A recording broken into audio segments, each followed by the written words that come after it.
Hello, everyone. It is Tuesday, the 6th of February, 2024, and it's still dark, even though it's morning here in Ottawa, Ontario, Canada.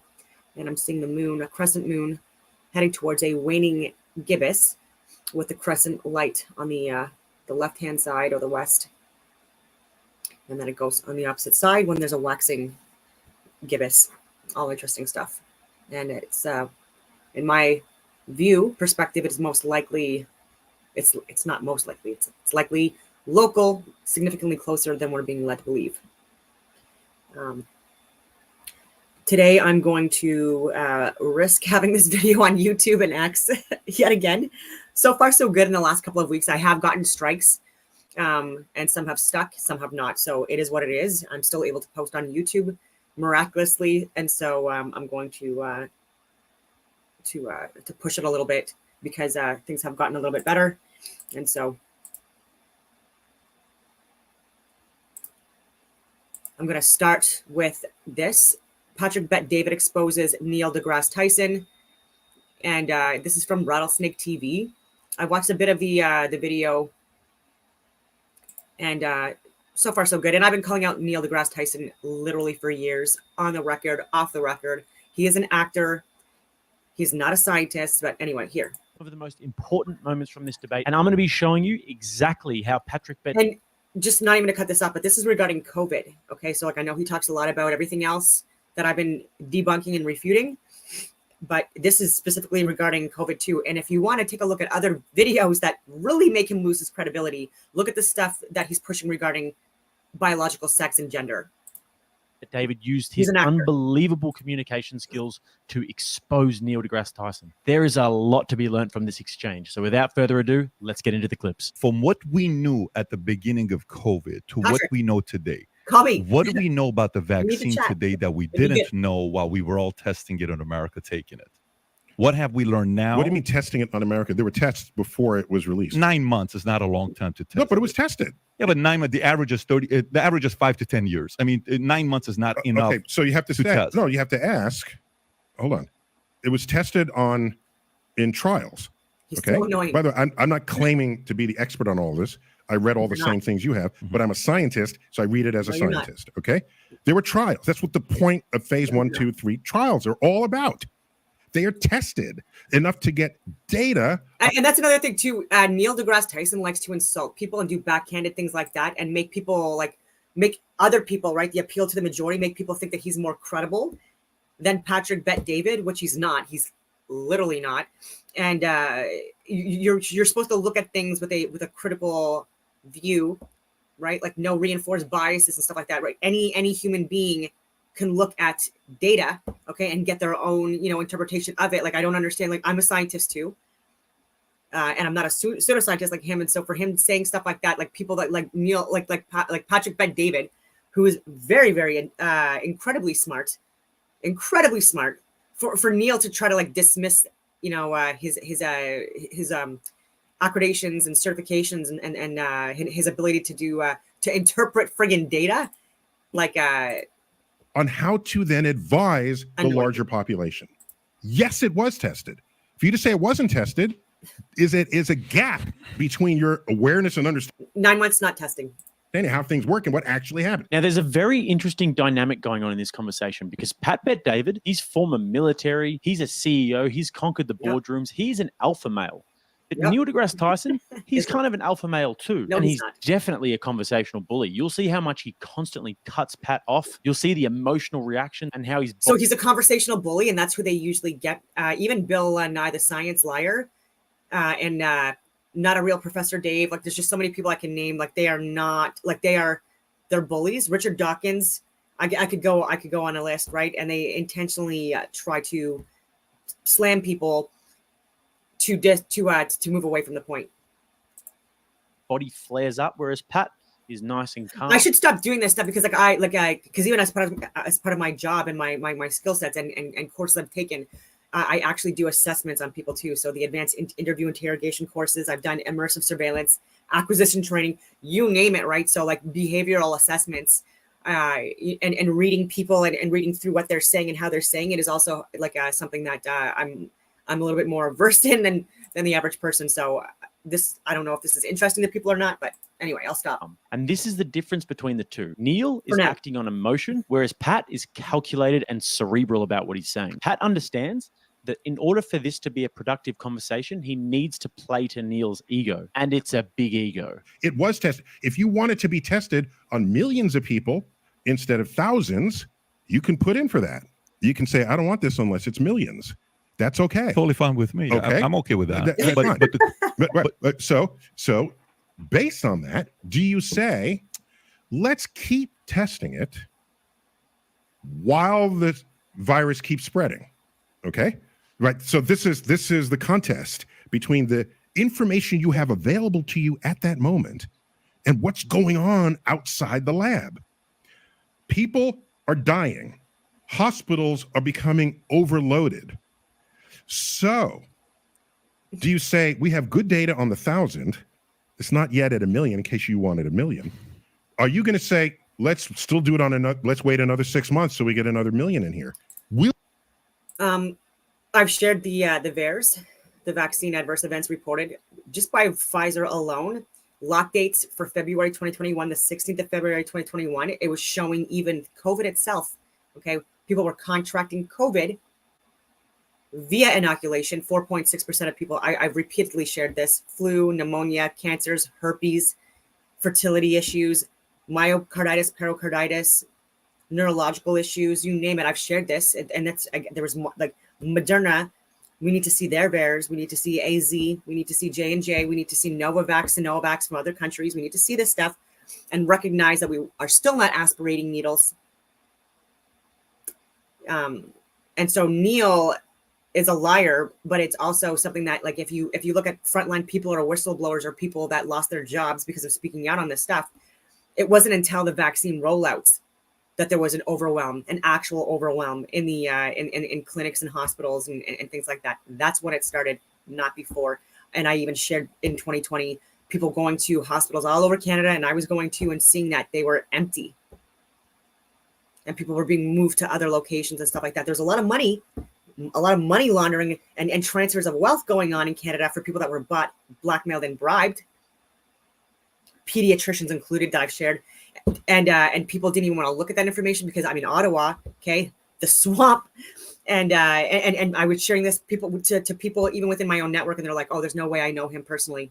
I'm like, I'm giving you actual facts. What do you mean, no way? This is literally the data transfer information. Your friend got millions of dollars. Your pediatrician friend in British Columbia, okay, who's on the friggin' COVID vaccine board to push this on children, got paid multiple millions of dollars by Moderna and Pfizer. That's a fact, and no one wants to look at any of this stuff. And I myself and people like me email the 338 experts that are not experts in cabinets, public health officials, law enforcement, you name it. No follow-up. No follow-up. Yet people are still getting harmed and dying because of bullshit that's being pushed in all areas of international events and national events. Anyway. Will you do that as a public health professional? No, I would have said allow the individual to still have a choice that's okay with 1,000 instead of a few million. Leave the person have the choice. Not force them to take it or else you're going to get out of the Marines, and you've been doing this for 14 years. Not force them to take it or else you have to quit your job as a nurse. There's a public health force versus there's a choice. No. There's a public health contract. Yes. That you have signed implicitly as a citizen of a country where in part we depend on each other for health, our wealth, our security, and the like. You ain't working and out, that eating healthy. Contract is in the best scientific evidence available at the time. That's a lie. If you do not get vaccinated, you will put other people in this organization at risk, and that organization does not want to take that risk. So you do not have this job anymore if you decline it. So And we all with know any that was public health unlawful, decision, unnecessary, there ridiculous. has to be a consequence to you not participating in that social contract. Is it your job? In some cases, it was. But no, we're not going to have the army bust into your home and force a needle into your shoulder. That's not going to happen. We pretty much did that. Well, only put your job You at have to risk. do Yes. that. Yeah, Certain states 67. And that's the thing, like the financial attacks on people alone. All right, that's their livelihood. That's how you can afford your shelter, your food, your all of that stuff. So that's how they were killing people. Addiction, suicide, they killed those people. Any of the excess deaths is what I'm talking about are on their hands. And this Muppets percent of Americans took the COVID. That's force. That's not a choice. That's a lot of force and coercing and pushing going on. But That's the you and you can't work out if you don't get the vaccine. That was Ontario. That was Quebec. Can't go to restaurants. Yet people who are morbidly obese. I'm a wellness competitor. I don't smoke. I don't drink. I smoke pot. That's literally the only thing I do. I have complex PTSD. Veteran, served over 20 plus years in the international security environment, and on 0 prescription medications, despite the fact that a lot of health professionals wanted me to be on 15 plus various different lifelong medications for sleep, for pain, for PTSD, for anxiety, for friggin' you name it. And I'm like, no, thank you. Like, life is hard. I get that. And I would like to not be reliant on things that are going to cause me adverse side effects and stuff like that. It's like, and alter my brain neurologically and stuff like that. If there's other things I can do, and I work out regularly. I've been slacking on it the last couple of weeks. I'm not going to lie, but I have been walking my dogs still regularly. And there's been people in the hospital that I love in my family. And so there's been a lot of travel and darker days and stuff like that. And so anyway,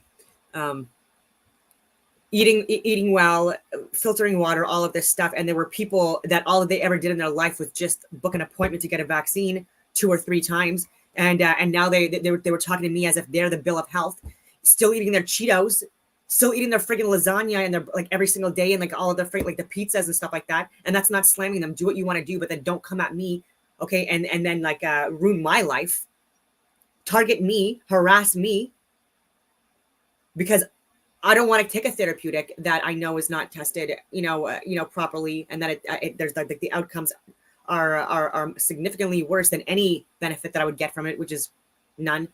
And anyway, I can go on this tangent about that, but people and also with any injury or disease or with any therapeutic, the response from it, right, is not only vaccine ingredient dependent, but it's also host dependent, right? So like how you respond to anything in life is based on your individual health and fitness, etc.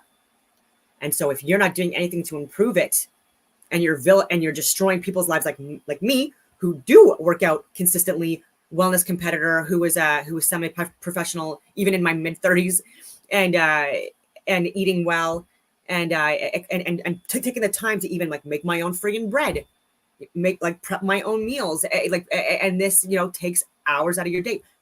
Grow my own ass gardens. Ass gardens, I don't know. Anyway, they're not actually ass gardens. They're fruits and vegetables. And then I moved myself away from the suburbs that turned into a city by destruction companies who are creating the prisons that are going to be targeted at some point too. Anyway, can't go to the school unless you're vaccinated against mumps. I think that's bullshit. That's a different country. Yeah. But okay, would you want a country? No, America is supposed to be the one that offers the most freedom. That's what America is supposed to be. Yeah, okay, so watch. So for example, if you use that argument, somebody may say, well, freedom of choice. I want to choose what I want to do with the body. You're right. What body? If you want to get an abortion, it's your choice. Your own body. Your own body. If you want to get an abortion, get an abortion. If I want to get the vaccine, I get to choose. So you can't force. If I can't force you to get an abortion, you shouldn't be able to force me to get it's not about you. It's about people you interact with, and that's the social contract of For sure the public baby's about the We health. baby. we don't even know if the vaccine worked or not at the time. Yes, that's what the trials are, dude. That's why these trials. Have- Are you Trials, missing dude. data? But this is just embarrassing for a scientist to be having such a visceral reaction like this in a conversation. And he's arguing not a these points scientist. about a social contract and how it's not about your choice and how they did the tests and the data were there. And it's almost sad to see because he's objectively wrong about this. And I think that Neil deGrasse Tyson is really not used to having his worldview challenged. He's always been the guy who's on TV and he's such an exalted figure, the astrophysicist. And you can really tell that that has gotten to his head because as soon as somebody like Patrick Bet-David, a guy from Iran who's a businessman, not a scientist or anything, starts questioning genius, him, he though. starts to shame him and insult him. He's a I'm genius. interested to know how Smarter than you freaking guys Neil. feel about this because I've always I'll give loved him Neil that. deGrasse Tyson. I actually met him when I used to be a waiter when I was 19. He actually came into the restaurant and I served him and his family and he was super cool. I read his book, Astrophysics for People in a Hurry. It feels weird to be criticizing him like this because I've always been such a fan, but I feel like he's just not doing himself any favors with the lack of humility. Let me ask you a question. Are we saying only one type of scientists are right? No, we're saying that the system in place. The 16,000 that signed that. No. The system in place to test vaccines. Yeah. There's an No. entire system that's in place. That with review boards and all of it. Yeah, and the average. That's in place. Now you can say what you can say is, I have a better idea than all these review boards and all these agencies and the CDC. I have a better idea. Here's what you should do, and that would have made everything better. Okay, you can put forth that We tried idea, that. but what I'm saying is, in a case where you can contaminate someone else, it's not about you. It's about the collective You're assuming. health. You're assuming because somebody can take the vaccine. Oh my God, Neil. Do I have to pull it out again? The friggin' vaccine adverse events. I likely do. Just I've shared it like hundreds of times by now because since 2021 I've had access to it, and I've emailed all levels of cabinet, our health experts, law enforcement, and they don't seem to like to respond. So I'll actually I will leave it up.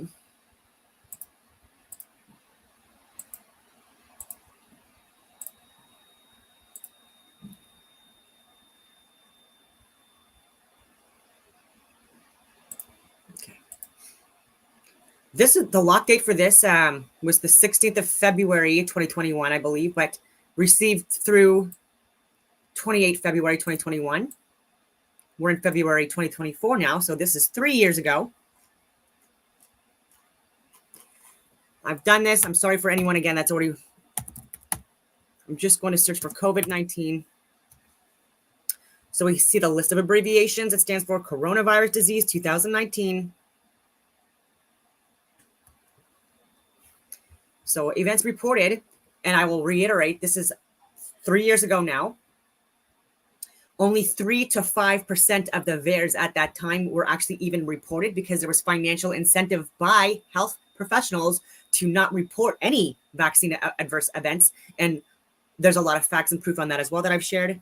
But if you will look at that, out of the ones that were actually reported over 3 years ago now, Pfizer alone, so like not even Moderna, so you can split there was a really large amount of Moderna people as well, and then J&J, not so much in Canada as in the US, but still large numbers, and then in other countries there was Novavax and Sinovac, etc. But if you will see here, 4.6% of the VAERS reported were people that contracted COVID through the vaccine. So depending on your health, if you were asymptomatic or symptomatic, you would likely be more susceptible to spreading it to other people as well. If you were symptomatic, overweight, obese, pulmonary or respiratory issues, neurological issues to begin with, etc., you would likely have poorer outcomes because your body's already inflamed. Your body's already trying to build up antibodies, white blood cells, etc., in order to heal the existing issues that your body's experiencing, like these inflammatory markers, etc.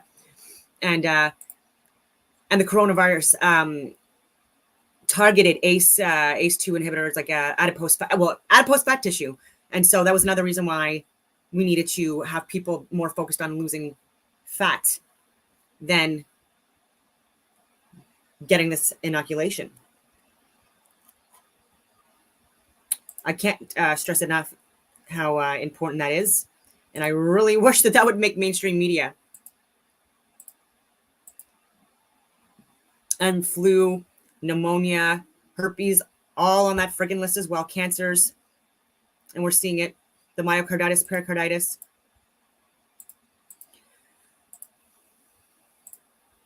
Won't get COVID, which, by the way, I don't need. So Neil deGrasse, to me, like he lacks total. I have zero respect for him. To play the clips for you to see it, where everybody said, "Hey, if you get it, you're not going to get. If you take the vaccine, you're not going to get a Rachel Maddow, Joe Biden. I can give you Fauci. I can give you fit." And you've seen these clips before. It's not like you've never seen it before. Yeah, what happened? They were wrong. Hold on. So, and with the PCR test and the rapid test, they were not able to identify or see the difference between people that tested for flu or COVID. That's why everyone was saying COVID, and that's why flu miraculously disappeared for a few years, and now it's back on the table with like flu shots being pushed. And like, come on, guys, wake up. The strain evolved. Okay. They haven't even isolated the variant. You're an astrophysicist. You were following the data at the time. No judgment whatsoever. Just admit The virus. that you were wrong, and admit that the people saying that they wanted to have the freedom of choice were right. So these annual flu shots are precisely out of the same idea of how this occurs. How long have those been tested, though? For years. COVID vaccine hasn't been tested for it. It was something we just came out. But let me I don't know what point you're making, other than it was tested. You might 9 months is not enough. You might prefer. No, it's not a matter of time. It's a matter of how many. Yes, time matters, but the number of people is paramount. That's the most important thing. Okay, you don't test it on 10 people. You test it on as many people as you can. Sure. Now I want you to watch in the next exchange what Pat does. At the start of this exchange, he qualifies the question again. He says, "Is it fair to say X?" And then what he does is he asks Neil a calibrated, open-ended question. What this is a very carefully assessed, open-ended question. Normally, they start with how or why. And the purpose of this is to give the person that you're speaking to the illusion of control. Even though you're steering the direction of the conversation and you're asking the question, you're playing to their ego by making it seem like they're solving the problem. And if you do this right, you can actually control the direction of the conversation and lead the other person to your point of view whilst maintaining that illusion of control and making it feel like it was their decision to go there. Now, by the way, guys, these techniques that he's using, the top negotiators in the FBI use these calibrated, open-ended questions. And there's a fantastic book about this by an FBI negotiator called Never Split the Difference. I can't remember what his name is off the top of my head, but I will leave the Audible and the paperback link in the bio for that book. Well worth the read if you're interested in that stuff. I think it was thousands, but is it fair to say that some of the sites... President of Tasmania, just off the top of my head, wasn't he the one that was murdered because he refused to push the vaccine on his country? And so died a martyr, though. Effects we may not know for 5, 10, 15, 20 years.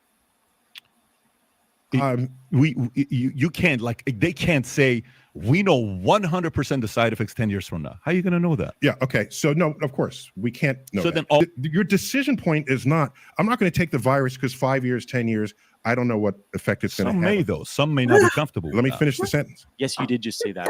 Neil deGrasse Tyson asked Pat to let him finish his sentence. Okay.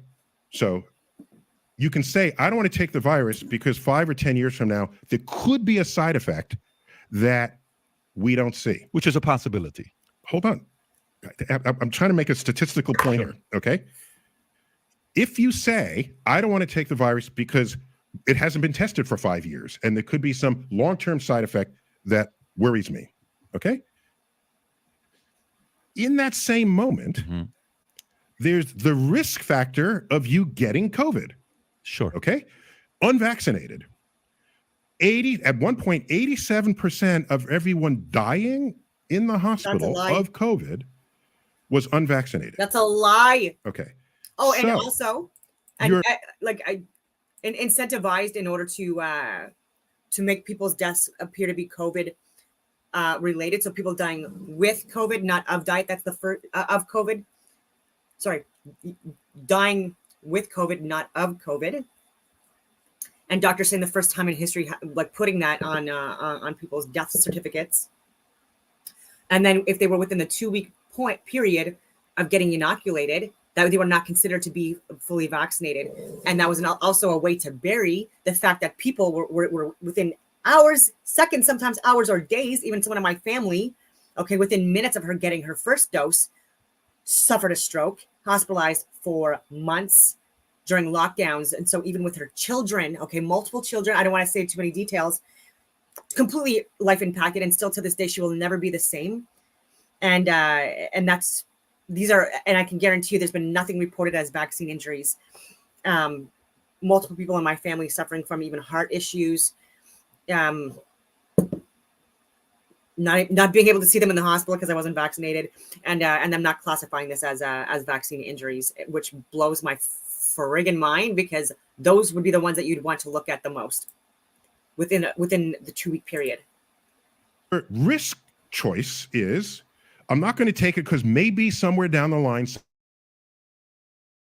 it's getting COVID, and if I get COVID, depending on your age and other things, there's a 3% chance of me dying in the hospital. Like, that's your choice. It's such a lie, even with that 3% chance. Like that, first of all, that's a lie. And even in my age demographic, the survivability was higher than the flu, higher than so many different things. Like there was more of a chance of dying from diarrhea in 2022 than dying of friggin' COVID. Like this guy, I'm sorry, I keep on talking over him. He's vile. Yes. Okay, no worries. That's not what he's saying, though. What he's saying is that you should have the choice. And Neil here is talking about the risks of it. Sure, for a certain demographic of people, it is very risky. But taking the poke is not going to stop transmission. That's what they're talking about here. So it's all well and good for you to say that there are risks involved, and fantastic. If there are risks involved and you want to try and mitigate that risk by taking it, absolutely. But don't impose that on everyone else if it actually won't affect you what other people do. It's not quantum mechanics. Should the individual not have the right to say, I don't want to take it because that's you don't have the right to contaminate someone else. So if you don't want to get shot, who says that though? But who says that? It's a social contract in a modern civilization. I don't have public health. I don't have the right to contaminate someone else. In what do you mean? Like, so what do I do? Stay home all day? Yeah, or it's go to the beach.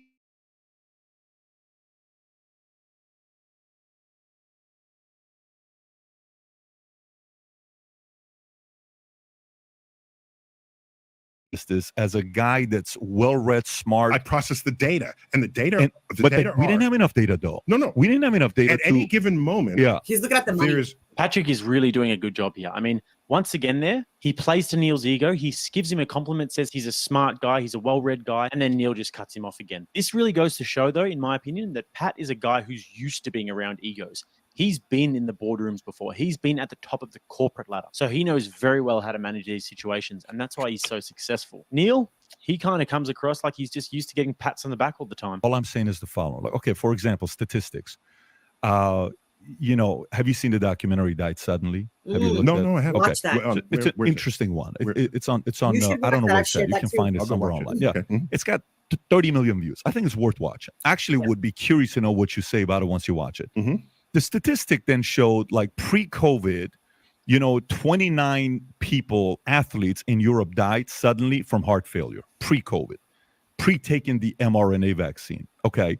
Post-taking the mRNA vaccine last year, 1,500 people suddenly had heart failures in Europe, and 2/3 died. That's documented. That's not like it's a hypothetical, right? Okay. You read statistics like that, then one has the right to say. But just to be sure. Careful. Be careful how you speak information. Neil telling Pat to be careful how he speaks information is like me going and telling Lionel Messi, be careful how you kick that football. And you can see there, that's the first time that the frustration's really boiled over in Pat's body language. He actually has a physical reaction to hearing that because he knows how hypocritical it is coming from Neil. Be careful how you speak information. So Oh my God. You are describing two events. Okay. You're describing events that had a temporal relationship. Mm-hmm. Okay. Before you've established a causal relationship. Just be clear that's 100%. I'm not doing that. All I'm doing is the following. Here's all I'm doing. Mm-hmm. If somebody all of a sudden starts having a breakout, okay, a breakout of what? Meaning their skin starts breaking out. You're 26 years old. Mm-hmm. You never had a breakout. All of a sudden you start breaking out. And the doctor says, listen, man, what have you been doing differently? Well, listen, for the first time in my life, 6 weeks ago, I started doing DECA, steroids. Well, okay, that's why It implicates it. it implicates it, right? Okay. Hey, if somebody all of a sudden, is having a hard time sleeping at night, I'm having a very hard time. So let's watch your diet. Well, then they notice at 10:30 at night you're having iced tea and lemonade, and you added with this. Well, listen, if we've been doing it for 6 weeks, that's why you're having a hard time. Just drop that. Don't drink that after 2 o'clock. I'm just making saying, but all I'm saying is, what I want to know is I want to put everything on the table versus saying, no, there's one thing we can't put on the table, and that's the cause of the vaccine. There is no way there could be any negative impact because of the vaccine. That's ludicrous. Has ever said that ever about any vaccine? If you say that, then the question then becomes back for you to say, when COVID first got started, I invited so many doctors to come in to talk about COVID. And then I invited people from both sides. I want both sides. I invited people from both sides. You know which side would never come? The side that was for vaccine would never, ever come because they thought they were above the average person, that they know and the rest of us are dumb. So because of that, they're not willing to come and sit down with scientists. I think that's arrogant. So to me, when I ask you scientific debate, I'm not telling you I'm a scientist. Hey, let me debate with you because I'm smarter than you. I'm not a scientist. Now, I don't know if Pat did this intentionally, but to me, it seemed like that was maybe a little bit of a revenge shot from when Neil called him out about the way he speaks words. Hopefully you guys would have caught that, but Pat basically just in a roundabout way called Neil arrogant because he's basically saying those establishment science figures think they're better than everyone else. So they won't actually engage with and take the concerns of normal people seriously. I'm a business guy. Let's do a hypothetical scenario. Hypothetics are, let's assume an actual cause and effect has been established in this case. Sure. Which does not have to see the film to know. I don't know that there's a cause and effect other than a coincidence in time relative to other things that people might have been doing. By the way, alcohol consumption went up during COVID significantly. Okay, and alcohol is implicated in heart disease. So depression, anxiety, people staying at home, kids, opioids, addicts, addiction. Okay. So the staying at home wasn't the best decision either. What I'm saying is, if after the vaccine is available, more people die of heart failure over a time where alcohol consumption went up, as did depression. That could be an option. That's right. That's a very good point. That's all I'm saying here. Oh my goodness. And so I'm just going to share more because if you're new to my channel, welcome. I'm gonna go through with the VAERS again. Like I'm just gonna go with the science. I'm just gonna go with what actually reported, which is only 3 to 5% of the ones that were actually reported. And all I did in this before I even go into it, lock date 16 March 2022. So 2 years ago now. This is just from Pfizer. Their VAERS reported. And so I put in cancer. There's leukemia, neoplasma, tumors, all of these different terminologies for cancers. And so adrenal gland cancer, breast cancer. And so when you have breast cancer, and there was a lot, and so like you can do a lot more than double it. But like, I mean, with Moderna's adverse events reported and stuff like that as well, you can't give milk to your child. Okay, so this is also life-changing for women, and women again, like carcinomas, invasive ductal breast carcinomas, triple negative breast cancer, brain cancer, colon, rectal, endometrial, so impacting fertility, pericardial lipoma. I'm not even sharing the myocarditis yet, but I will.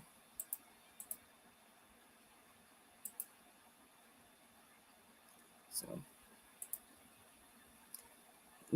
chronic leukemia, acute leukemia.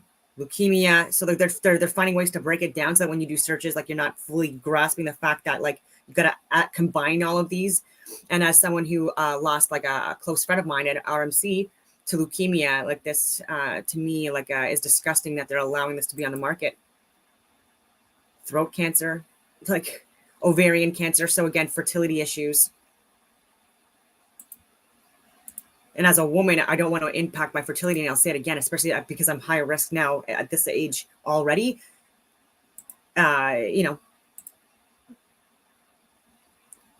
Tumors, ovarian cancer, like again, like they're just trying to break it up. Lung cancers that they're going to attribute to smoking or other lifestyle things. But no, it's the vaccine. And they're calling it other names too: thyroid cancer, skin cancer.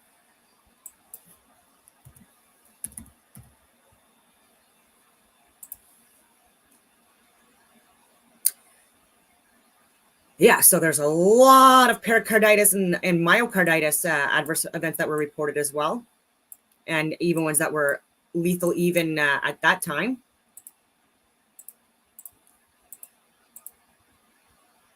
Bacterias as well, infection.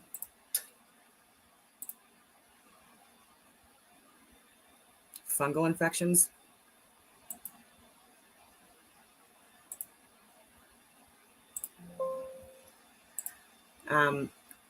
All levels of government had access to this information, just to be clear.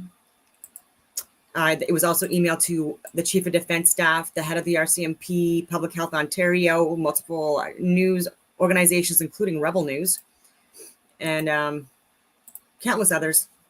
But let's give it to you. Mayors, district leaders. That the vaccine caused this. Let's just say that.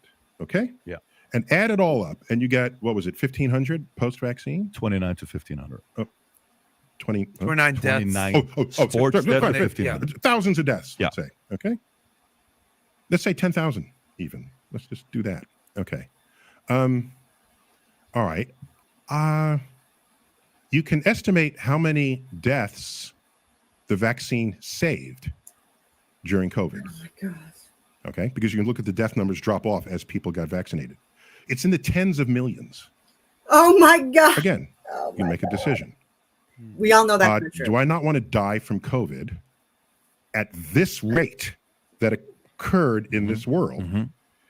Or do I not want to die from this complication from... So you'd have like more likely chance of dying of diarrhea than COVID, especially in like the healthy age groups, especially if you're not someone that's overweight or obese, because like those were people that had like that had the worst symptoms, and people with existing heart and lung issues because of the fact that it was like targeting these organs specifically. If you take a look at the virus that I shared, and overwhelming proof that he's lying, and how things were reported. Like even with Public Health Ontario, I shared how they were over-reporting and exaggerating deaths by like over 50%, and then with that, then they were over-exaggerating it. Like that was just a start point, and then they were overinflating the numbers by 66 to like over 80%.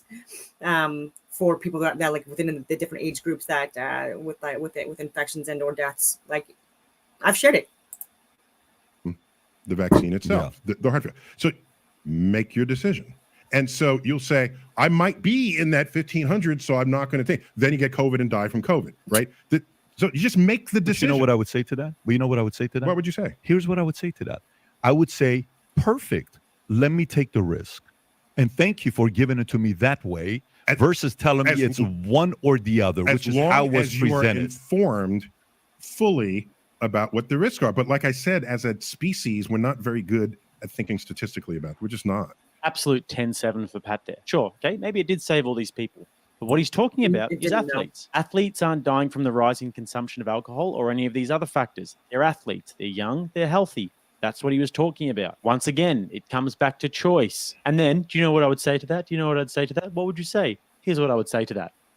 That was a great moment. I don't know if you guys appreciate that as much as I do. But just such a charismatic way to qualify what you're about to say before you challenge someone. And then Pat just dunks on him. Keeps it nice and simple, concise. Doesn't try and make this whole roundabout, fluffy argument like Neil keeps doing. And just drives his point home. A really good... Yeah. So I'm going to stop sharing that because now it's just more commentary. And I want to share more videos regarding COVID that are coming out.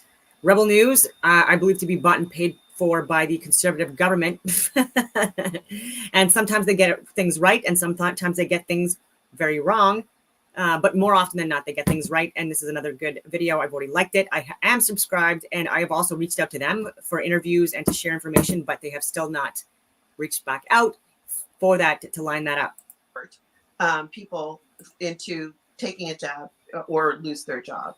So Nova Scotians challenge oppressive provincial COVID-19 vaccine mandate in landmark post.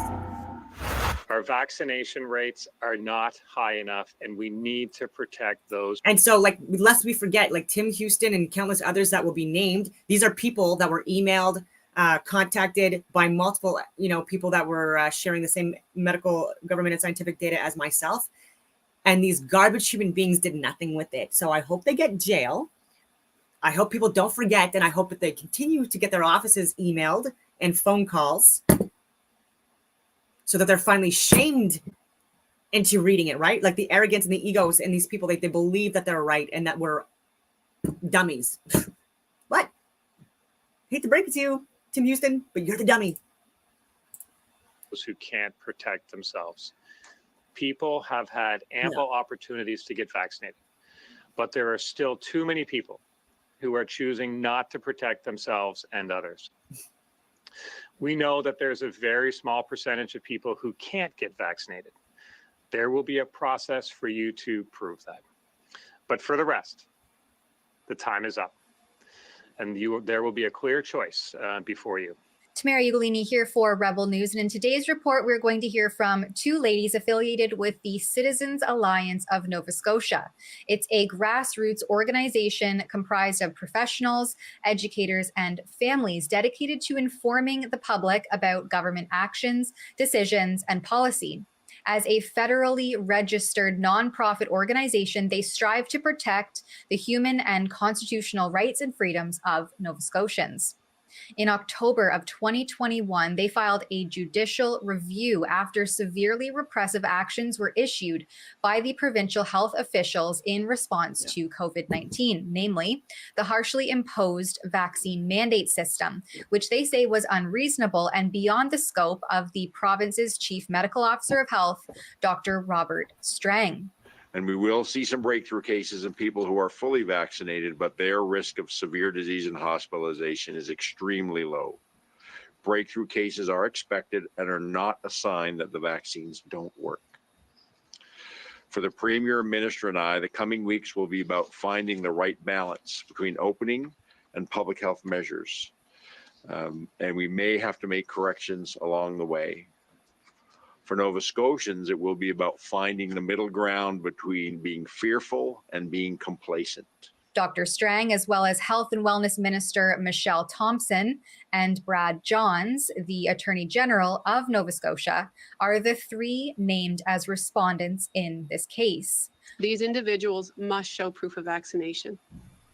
If not fully vaccinated, meaning 0 or only 1 dose, they must participate in an education program, and they have until November 30th to become fully vaccinated. If an employee is not fully vaccinated by November 30th, they will be placed on unpaid administrative leave. Government will not provide additional funds to these sectors to pay for these administrative leaves. The board members of the Citizens Alliance of Nova Scotia, acronymed CANS, Samin and Tara, join me now to elaborate on this case. The main goals of the review are to show ultra vires, which means that the legislator, in this case the Chief Medical Officer of Health and his supporting team, I suppose, acted outside of their authority, their legislative authority. Mm-hmm. So that's ultra vires. The other aspect is bad faith. So Nova Scotia's Health Protection Act is unique, as far as I understand, in that if the Chief Medical Officer is seen to be acting in bad faith, as in not in good faith, then he or she loses immunity.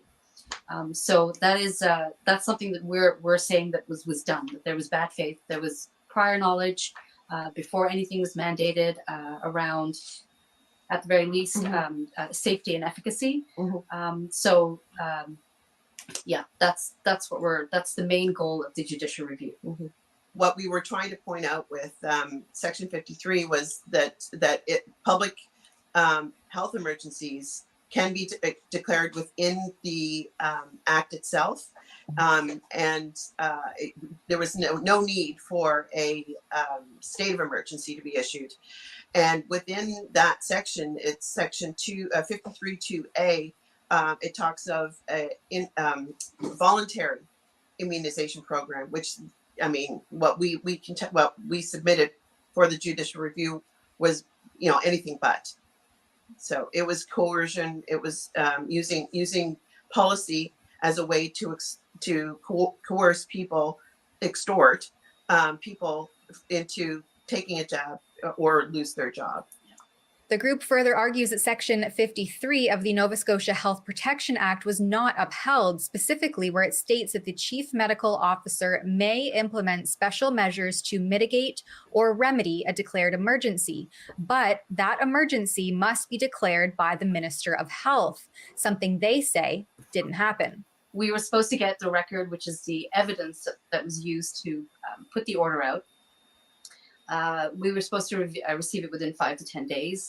We received it a year later, Halloween actually, October 31st, 2022, which is when we received it. And then ever since then, we've been jumping through a lot of hoops, going over a lot of hurdles. All we want to do is get to the review part, which is where the justice looks at everything and says this was either correctly done or badly done.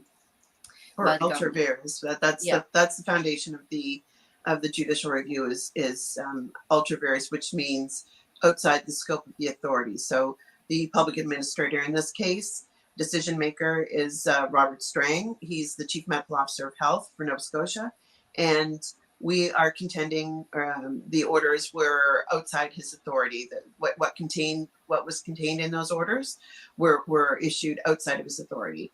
And so that's the basis for our the grounds for review. And they've since gone back to court as recently as January 25th in an attempt to get a public interest standing, something that would allow the organization to speak on behalf of all Nova Scotians, to challenge the overreaching government actions that are part of the original judicial review.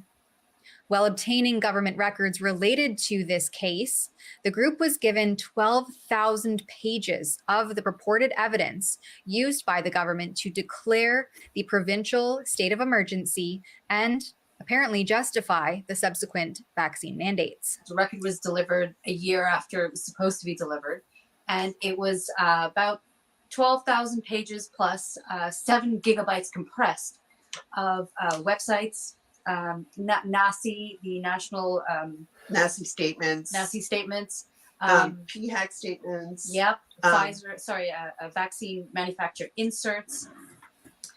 There was some epidemiological data, but we kind of pulled some of those numbers out and did a spreadsheet, and all it showed was that there was no visible pandemic in order to justify the orders. Mm-hmm. So, that's just pulling out, and there was no in a public institution setting. One has to have, what's the right way to say it? You don't make a decision after reading 12,000 pages. You get somebody to collate them, summarize them, make a recommendation.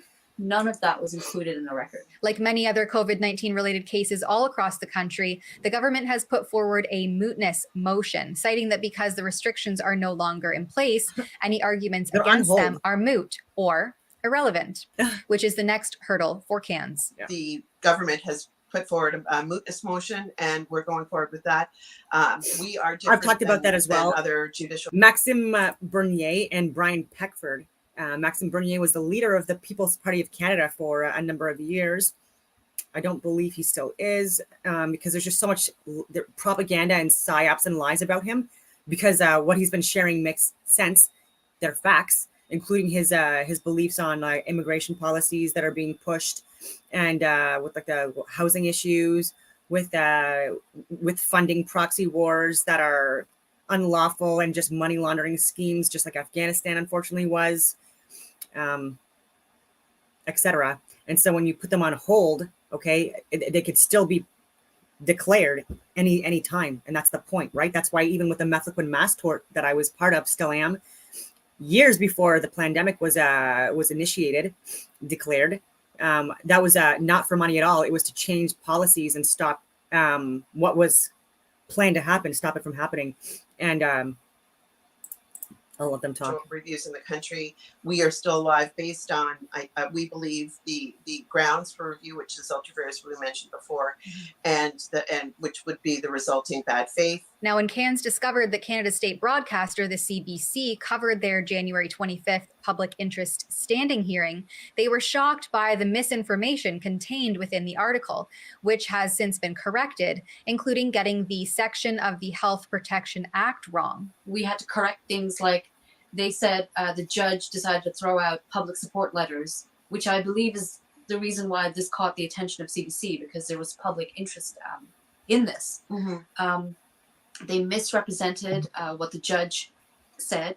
The judge did not simply throw out the letters. He asked CANS what to do with the letters, and we said these are not intended to be part of evidence. Right. Therefore, they were not part of the hearing, which was always the intent. But the CBC article seemed to imply that we were considered it was an inappropriate move, and that's why the judge decided to throw the letters out. Oh my God. It was concerning the way they were trying to twist, and they were present. They were either online at the virtual hearing or in the court. They need to be fired and jailed. So there's no reason why they should have gotten any of the quotes wrong, any of the sections wrong. They did the same thing with Jeremy. Wrong. Right. And they're legally required to be reporting correctly. Yeah. And with a vast amount of resources Actually, at she your did the same midst thing with and Jeremy too, though. billions of dollars of taxpayer funds funneling to your cause, you would think that they could even simply request the transcripts to copy and paste.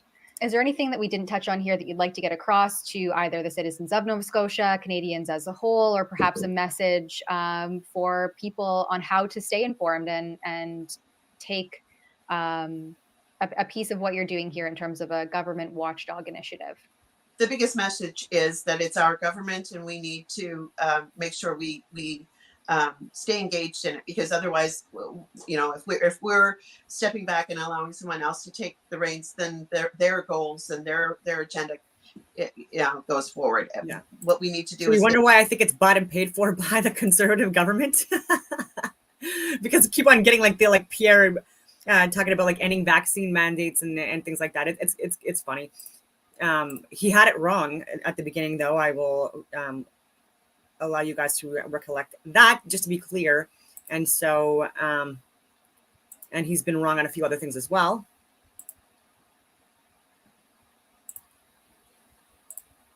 Okay, so now the risky rumble video. This is Dr. Robert Malone. For those of you that did not do this, is from Hank Swank 68. COVID vaccine, a death sentence. Doctors now in the tens of thousands do not take the vaccine. Again, that's not my words. That's just the title of this video. Thank you for taking the time to listen to myself and my colleagues today, speaking to you from the heart about what we've observed and what we're recommending as the Global COVID Summit team of over 17,000 physicians and scientists from all over the world.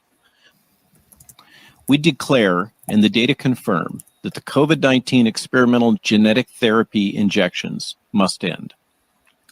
We must acknowledge that the COVID-19 genetic injections cause far more harm than good and provide zero benefit relative to risk for the young and healthy.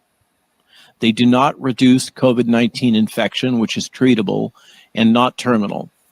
Furthermore, the most recent data demonstrates that you are more likely to become infected or have disease or even death if you've been vaccinated compared to the unvaccinated people. This is shocking to hear, but it is what the data are showing us. The data now show that these experimental gene therapy treatments can damage your children as well as yourself. They can damage your heart, your brain, your reproductive tissue, and your lungs. This can include permanent damage and disablement of your immune system. So what are they doing this for, money? Well, they're making $60 billion a year selling us vaccines, but they're making $500 billion a year selling the remedies for the injuries caused by vaccines. Wow. So the diabetes medication, the Adderall, the Ritalin, the Concerta, the Advair inhalers, the albuterol inhalers, the anti-seizure medications, all of those, this is a really great business plan for these companies. You make people sick and then you sell them a lifetime cure. I came across something very concerning today.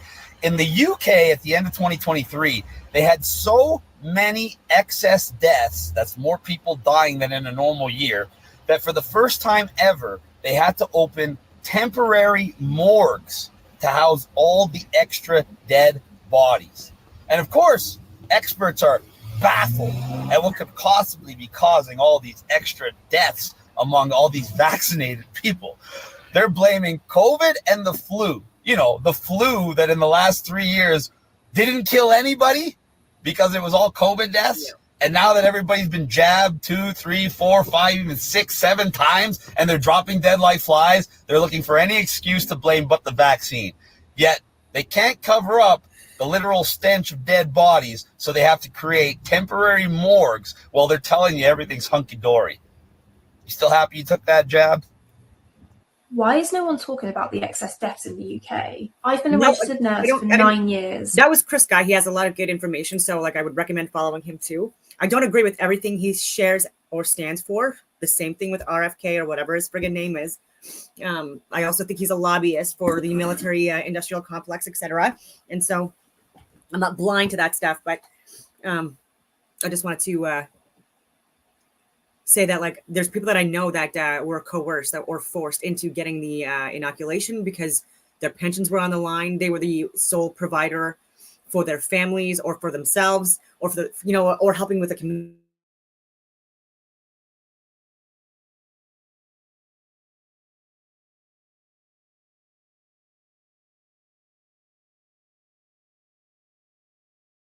I don't even know if you can hear me. They were kicked out of the military. I know countless people that were kicked out of the military. Dallas Alexander on social media is what he calls himself, like from the special forces included, and others I can't name. But then even for Ottawa Police Services, Helen Gruce, who I will actually share the screen just to give you follow-ups, because her on the 30th of January 2022, the very weekend of the Freedom Convoy coming to Canada, because of people like myself and Helen giving the medical, scientific, and government data, including the VAERS reports that I said that I shared with you, even on this platform, no one was looking at it, and it was honestly shocking that people were like refusing to look, and this is what was happening. So she got suspended, and is being charged because of calling out the adverse events and linking possible deaths of children to the therapeutic,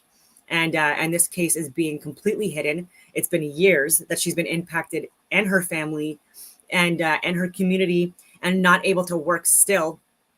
And so Detective Helen Gruce, this is from Donald Best, hearing resumes March 25th, 2024 for 1 day with a defense motion to remove Ottawa Police Prosecutor Vanessa Stewart, okay, because she is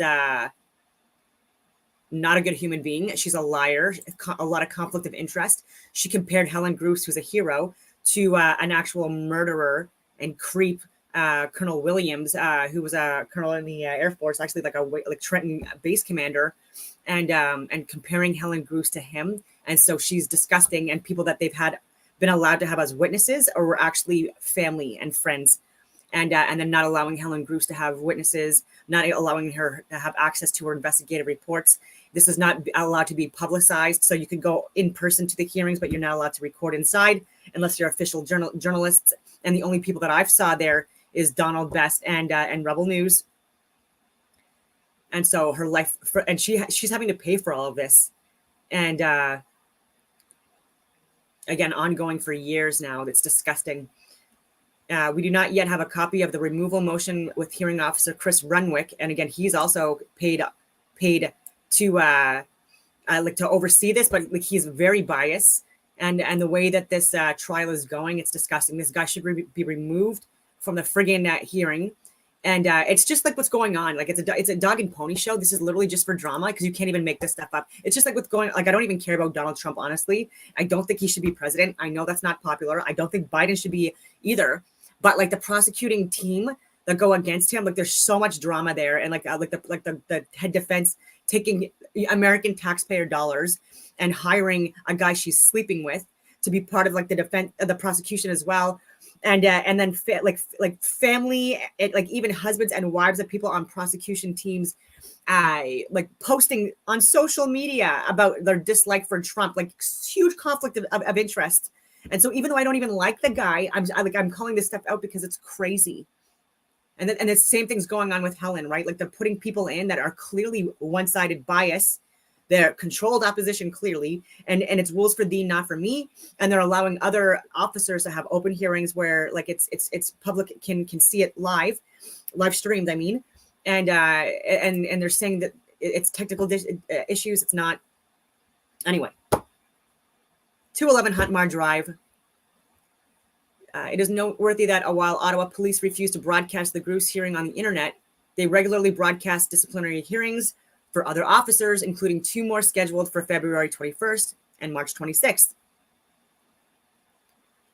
From all over the, I don't believe it's a globe, so I'll leave that go. Cannot be broadcast for technical reasons. That's a lie. Yeah, and no one's reporting this. That's why I continue to report this. Donald Best keeps on reporting this. Yeah, so after breaking the story in March 2022, 2 rogue Ottawa police officers criminally provided confidential information to CBC News journalist Shamani Yogaratnam. The public broadcaster hasn't reported on the hearings or the evidence. And actually, the CBC News reporter, like actually, I heard the testimony, like she actually threatened, saying that she was going to report it no matter what. Because they're crazy, and so she needs to be friggin' investigated and jailed as well. So again, people that should be on trial right now are not on trial, and the actual heroes are on trial, and over $100,000 in court fees she's paying because she has to fly in her legal team from Alberta. God's country is what we like to call it here in Canada, just like they call Texas and Florida, like that's your conservative Republican states. Alberta is our conservative Republican province. But yeah.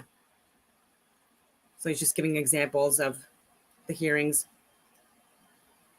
And so I'll carry on with the video.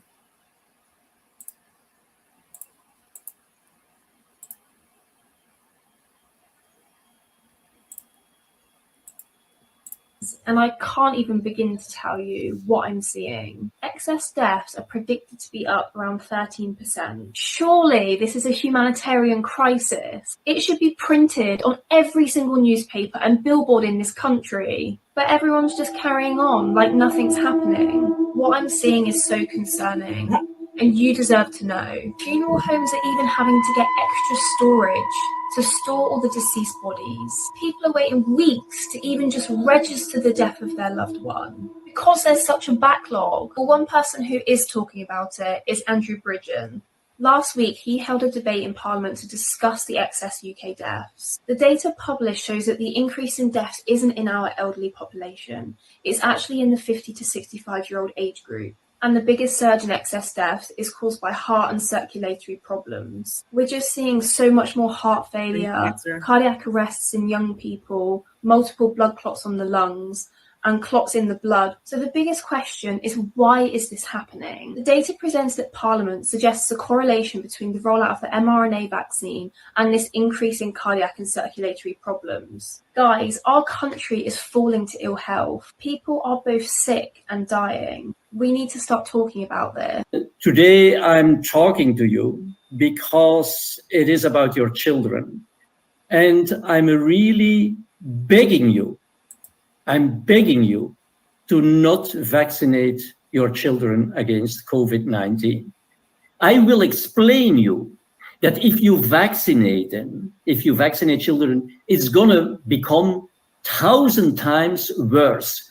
So if you are going to vaccinate your children, you are going to turn this transient situation into something that is permanent, that is going to suppress the innate immune system for a long time, that it is not going.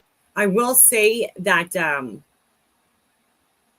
they did have, they finally, for the 5 to 12-year-olds, they did reduce the quantity because people like me were literally like screaming, like, and emailing, like all at like a level. So like, I think they still wanted the money. But then what they did was they had it where they were giving them 1/3 the dose, or it would have been catastrophic. Going to be able to be trained or to be educated to recognize all the viruses it should recognize, but instead can even be pushed to recognize components of its own body that suppress, in fact, or that will lead to autoreactivity and immune pathology.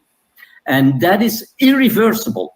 Think about this. This is irreversible and very, very serious. So it will lead to a tremendous storm of acute COVID death. There is no doubt about this. And very severe immune pathology. I swear you, I have 30 years of vaccine expertise. This is not a joke. And there is no way that parents can simply accept the very cheap publicity and, you know, the mainstream message, get your child vaccinated. It is extremely dangerous. What I'm talking about is much more dangerous even than the side effects that people are discussing. So please bear this in mind. I beg you, I really beg you, don't vaccinate your child, because in many cases, it will be a death sentence for the child. Thank you. I just wanted to touch on my previous video a little bit. You know, I think it's high time we really need to start to come together on this. And, you know, when this all first started and the vaccine started rolling out, I wasn't paying attention. I wasn't listening. I soaked in whatever the government was telling me. And you know what? It really took the Freedom Convoy to open my eyes a little bit and to see what was going on. You know, seeing them trucks out in coots and tractors blowing through the barricades, and seeing hundreds of people lined up on the highways, you know, supporting the convoy. It was really touching, and that's when I really started to dig deeper and to open my eyes. And sometimes it takes a big man to say, you know what, I screwed up and I'm sorry. Well, from the vaccinated to the unvaccinated, you know what, I'm sorry. I didn't listen to you sooner. I'm sorry I let the government get the best of me and think that they had our best interest at heart. I want to encourage other people who are vaccinated to do the same thing. You know, you might not see it because it doesn't affect you or it doesn't concern you, but people have lost their jobs. They've lost family and friends. They couldn't visit their sick parents in the hospital. Yep. They couldn't be at funerals and weddings. You know, some of their friends might have said, you know what, you're not vaccinated, you're not my friend anymore.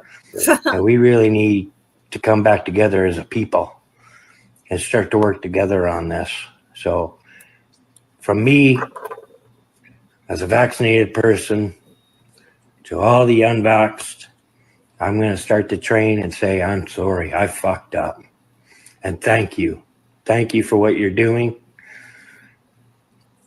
God bless.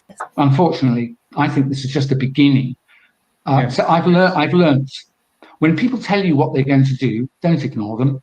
So when the UN and Bill Gates and Klaus Schwab tell you that they've got a UN 2030 plan with sustainable development goals, I think there are 17 or 21 of them, and every one of them says you won't be traveling, you won't have a private car, we won't be using international shipping to move goods around, there won't be any flights except military or perhaps very rich people. You won't own anything and you'll be happy. You probably won't live in your own house. You'll be using much less energy for everything, including heating, manufactured goods, and so on. When they tell you that, you should assume that they're serious about it. And so I think COVID has been part one of a multi-act play that's going to take 10 years that will destroy the liberal democracies completely. If you think living in a democracy, now ask yourself who you could vote for that would change this, because I don't think there's anyone you can vote for anywhere that is guaranteed things. So I don't have an answer, but I'm telling you, I think we're sliding down through the gates of hell. I'm speaking out. There's nothing in it for me. I've lost lots of money, all my friends. I'm away from my home and family. And I'm speaking out because, Yep. as I close, I am absolutely sure what I've told you is substantially true.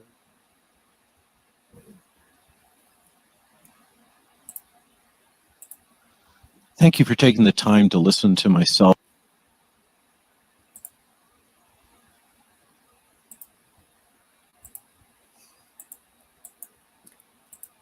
And then, of course, this was in no particular order. I'm not saving the best for last. But Dr. John Campbell, he's also vaccinated and someone who's been speaking out on it since he's looked at the VAERS and censored data and more reports coming out internationally. And now he's talking about excess deaths. He's talking about heart deaths, a whole bunch of other things. And he's been talking about it for a very long time and stuff that I've shared as well. And how in cabinet and at all levels, people are refusing to acknowledge. 0.6. And in fact, even though they have shares in stocks and they've made millions of dollars after the pandemic and the proxy wars, they, off of our backs, the walking out is just disgusting to me, that they're not even listening to people that are actually giving facts and stuff that they're refusing to look at. And I've submitted access to information requests through a friend regarding COVID. And the reason why people like Major General Forte at first, but then Wayne Eyre, the Chief of Defense Staff, implemented and enforced CAN 4 gens and mandates that also led to thousands of people within the Canadian Armed Forces being profoundly impacted. And we are a very small military. Our population now, only because of the forced mass amount of people here on working visas, immigration, illegal and legal, and then people coming here on student visas, even though like that's not actually the case. It's all for money. It's all like lobbyists running the show and making money off of this stuff and making millions of dollars, and they're refusing to listen to like the damage that they've done. And so that level of arrogance and that just shows you that they need to be fired. 3. Now, the fact that this isn't being discussed on mainstream media or legacy media, the fact that this is not top of the agenda in Parliament really begs the question, why is this not being discussed on mainstream media? Why is this not top of the agenda in Parliament and Senate and Congress or whatever? It really is getting a bit, let's use the word strange, that this is not being discussed. Now, I've got some pretty hard data for you this morning that I've been working on for a little while now. This is mostly from, I'm going to concentrate on 2023, but we'll look at 2022 as well. Organization for Economic Cooperation and Development, OECD STAT. So pretty well recognized site. Now, I have been taking data from quite a few sites like CDC, Office for National Statistics, quite a few others, Our World in Data, but the OECD data is consistent. This is not some aberration. This is happening, and it's on a huge scale, totally huge scale. Let's dive in straight away with Australia. Now, for weeks 1 to 34 in 2023 in Australia, there was 14,710 excess deaths, 16.8% above what we would expect, based on the 2015 to 2019 average. So 16.8% more deaths than we would expect in Australia in the first 34 weeks of 2023. Incredible, really. Now, the COVID deaths, according to the Australian authorities, or according to OECD, just under 5,000. So we can see that only a minority of these deaths were COVID deaths. Now, these deaths that are attributed to COVID, of course, we're not going to go into the debate of with COVID or from COVID, but the vast majority of these people, pretty well all of these, had significant age factors or comorbidities. For the vast majority of people, me last month, for example, COVID is a relatively minor disease. It knocks you off for a week or two, but it's not a life-threatening disease for the vast majority of people. So I suspect that these are people in vulnerable risk groups primarily. Australia 2022, the whole year, weeks 1 to 52, the number was 29,738, 0.7% above what we would expect. Add the two together and you get 44,448 excess deaths in Australia. So, you know, we're looking at about 17, 18% excess deaths in Australia. Is this an isolated case? Of course not. Let's go on and look at Austria. Weeks 1 to 44, 2023, 4,444, 6.5% above what we would expect. Is this another unusual case? Not by any means. Let's go on and look at Canada. Canada, 2023 data. So first 33 weeks, it's all that's available. 28,400 Canadians died, more than we would expect, 16.7% more than we would expect. COVID deaths in Canada attributed to 4,613, and as we said, that's the upper estimate. But of course, if we compare that 4,613 with the 28,400, again, we see that the vast majority of deaths are not COVID related. We cannot blame this on COVID. There is other factors or factors probably, almost certainly, contributing to this. But it's just everywhere, virtually everywhere. We'll see there are some exceptions. Canada 2023, it was 61,000 excess deaths, 22.3% above average. So that was awful to watch. Add the two together, excess deaths in Canada. As I was sharing hundreds of emails to CBC, CTV, Global, like you friggin' name it, internationally as well. I was sharing this information with all levels of government, public health experts, Wayne Eyre, Brenda Lucky, Ottawa Police Services, at Huntmar included, multiple people from Huntmar, and refusing to look at it. Bill Blair, like Christian Freeland, calling their offices, emailing their offices countless times, Marco Menincino as well, mayors as well, as people were dying. Canada, still 89, nearly 90,000 excess deaths. Denmark, weeks 1 to 44, 3,052, 6.9% above average. And again, less, maybe just over 11% of those attributable to COVID. Denmark 2022, it was 11% excess deaths. And you add the two together, for a small country, you get 8,923 excess deaths during those 2 years. And of course, this is when Omicron was around, much less deadly disease. Finland, 10.5% more deaths than we would expect in the first 44 weeks of 2023. France, 22,268, 4.9% more than we would expect. For COVID deaths, again, less than a quarter. So 5,565 deaths attributed to COVID. 22,268 excess deaths. So we can see that the vast majority of these are not COVID deaths. France 2022, it was 11.9% above what we would expect, with 71,000 excess deaths. Germany, first 44 weeks of 2023, 59,000 excess deaths, 7.7% above average. 2022, it was 14.9% above average. Dealing with really high numbers of excess deaths, and as we'll see, these are wartime levels of excess deaths in many situations. Right, we'll go on. Greece, 5.2% more than we would expect first 44 weeks of 2023. Iceland, weeks 1 to 44, 2023, 11.5% more deaths than we would expect. Tiny population, of course, in Iceland. They attribute no deaths to COVID, so all of these deaths would be non-COVID, according to the OECD report on Iceland. It just shows the way that different countries are monitoring and registering this differently. We can't really compare country with country, but I think we're starting to see a trend of massive excess deaths in 2022, continued as far as we have data throughout 2023. Why is the silence deafening? Why? Israel. Israel, week 1 to 44, 2023, 11.8% more deaths than we would expect. COVID deaths, 640. So again, that's the COVID deaths. That's the excess deaths.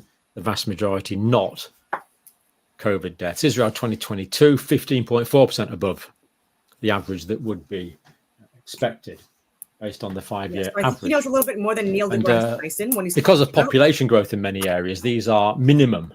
These are minimum figures. And the people that generally that watch my my videos, they're smart friggin' people. And so like what Neil deGrasse Tyson was saying about like the vaccines save more people than they hurt. Hate to break it to you, buddy, but even just with what's been reported, and Dr. John Campbell is a little expert, and he is vaccinated as well, but also continued to look at the data and the science coming out from other places, from non-censored browsers. He was looking at the information that I was giving and other people like me were giving, and then has since obviously changed his mind completely, and is sharing this information. So he's sharing the breakdown literally. Like if you want, you can't say that like in this video. You can't say, oh well, you know, even though it hurt this many people, or there might be this many excess deaths attributed to the vaccine, you know, it saved more lives than than it hurt. No, look at that. Look at those numbers. He's showing you. So the excess deaths are actually potentially higher because we're comparing to 5 years with a slightly lower population. Italy, now Italy, interesting. Italy, a bit of an exception. So first 44 weeks, basically what we would expect. Basically no real percentage change, 0.28. Interesting. Are they collecting data differently in Italy? Is the OECD, the source of the OECD data differently? They but there are a few other outliers as well. That outlier is harder to explain. So perhaps some anomalies in data collection there, but I wanted to include it in because we don't want to give a distorted picture, as many unfortunately do. Netherlands. First 44 weeks, 11.3% more deaths than we would be expected. In 2022, it had been 13.2. Again, that's for the whole of 2022. 13.2% more deaths than we would expect. New Zealand, first 44 weeks of 2023, 14.5% more deaths than we would expect. 3,960 actual people dying, more than we would expect. In 2022, it had been 17.6% more than we would expect. Don't worry, it's worse when we get to the UK and the US. Yeah, I'm showing Norway 5.7% more than we would expect. Because a lot of people are coming from that watch this are from the US. Expect 2023, 12.5 more than we would expect in 2022. Portugal 6.3% more than we would expect. Spain 3.7% more than we would expect. Switzerland 3.9% more than we would expect in 2020. They also had lower vaccine. Now coming on to the UK. Weeks 1 to 44, 2023, where we have data, 49,389. Number just rolls off the tongue, doesn't it? 9.44% more than we would expect. Way higher. These are excess deaths. COVID deaths, according to the UK, again, I don't believe for a moment it's that many directly attributable to COVID, but we can see that there's many more deaths. See, he's calling it out. Not attributable to COVID. UK in 2022, we lost 52,514, more than we would expect, 9.26%.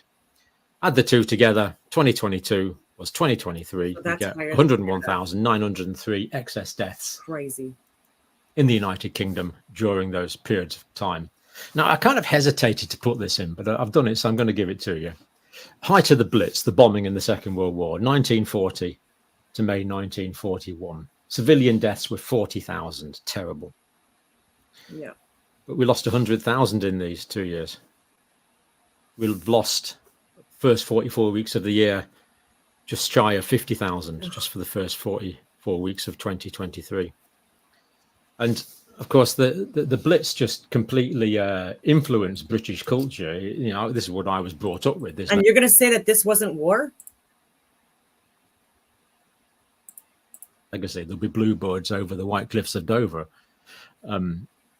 This is just massive in British culture. Maybe not so much now, but certainly my generation. And yet way more excess deaths.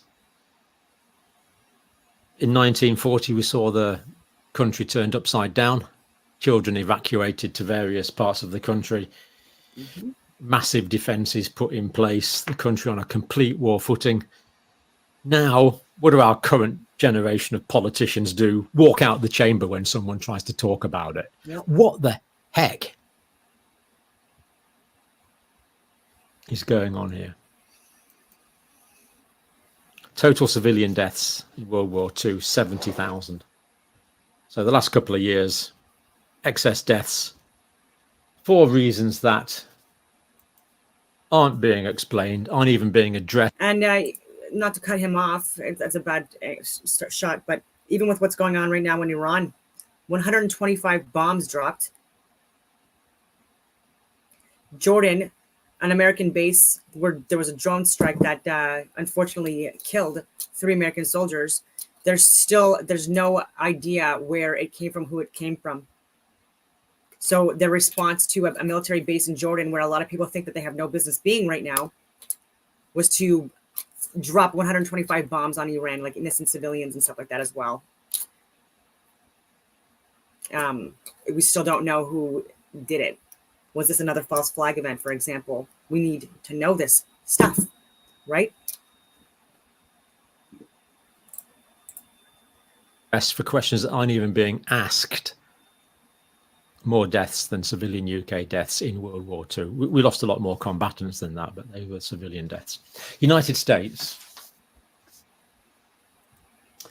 Week 1 to 37, 2023, the OECD data.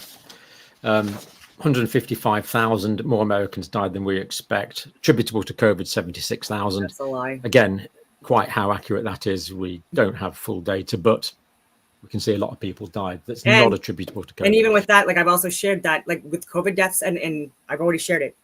4.6% of people within the Pfizer trials alone, within the Pfizer inoculations alone, 4.6% of people contracted COVID that were reported in VAERS, and they are estimated. It's about 3 to 5% of VAERS that were reported are actually reported because there was financial incentive not to report it.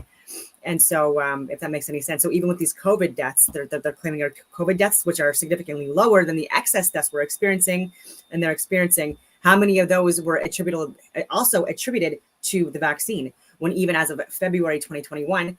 4.6% of the VAERS reported were COVID-19 infection, and then it got significantly higher, obviously, after that, right? So even within like the March 2022 that I have shared as well from Pfizer, way more than that. And then also people contracting flu, pneumonia, bronchitis, cancers, herpes, myocarditis, the pericarditis, the neurological issues, etc.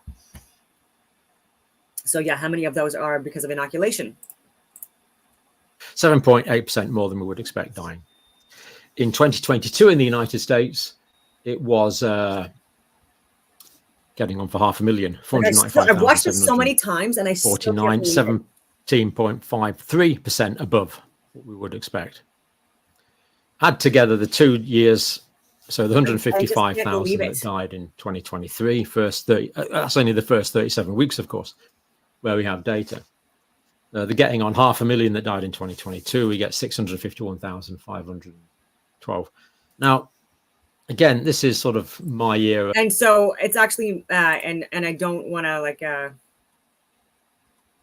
burst anyone's bubble or anything like that, but or scare people. I don't want to do that at all. Obviously, I think people being informed is what manages people's fear, right? It's like the unknown, unpredictability causes more fear and stuff like that than knowing things that are unfortunate. But I've already shared this as well. But approximately 17 million deaths attributed to the therapeutic. And so way more than that, way more than what's being reported, unfortunately, as you would expect, because they're trying to bury this and cover it up completely. But it's like 17 million deaths. Time. And I've been since 2021 on the record saying that there was going to be approximately 15 to 21 million excess deaths if we allowed this to roll out. And I was pretty much bang on the money, right in the friggin' middle of what I was saying. Terrifying. A lot of sleepless nights. Being brought up during the Vietnam War. Total US National Archive. The US National Archive showed that 58,220 US soldiers died during that appalling conflict. So we have a situation here where we've lost 650,000 Americans, more than 10 times more than died in the Vietnam era. In the Vietnam era, rightly, there was massive demonstrations over the whole country. The whole anti-war movement that eventually America did leave Vietnam. But a total of 58,222 terrible, of course, casualties, but way dwarfed. Yeah, and so I would agree to take everything that he says with a grain of salt for sure. Those numbers are under. I always make it like where he's in the worst position. The numbers are underreported, and I'm already going so friggin' long on my screen, but. Is it sunflower?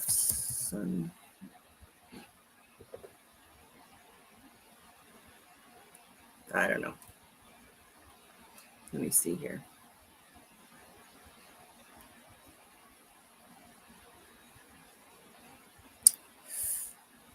Maybe just a generic search. I doubt this is going to make anything come up.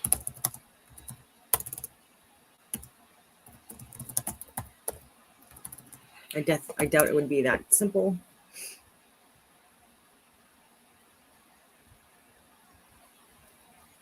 Okay, so maybe it is that simple. Dr. Peter McCullough is also friggin' genius, and Eric Mustis has pretty good stuff as well, often. Peter McCullough, one of the world's most published cardiologists, he has been trying to warn people for years about the COVID-19 vaccine.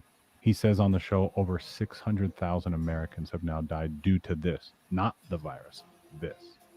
Over 17 million people worldwide on a low end, on a conservative number. If you have any family or friends that have been calling you crazy for 3 years, but are now starting to question things just a little bit, this podcast is for them. Yeah. And I know a lot of people that are double vaccinated that are not boosted and they have since 100% did a 180 and are speaking out on it or or not talking about it. But not bad people at all.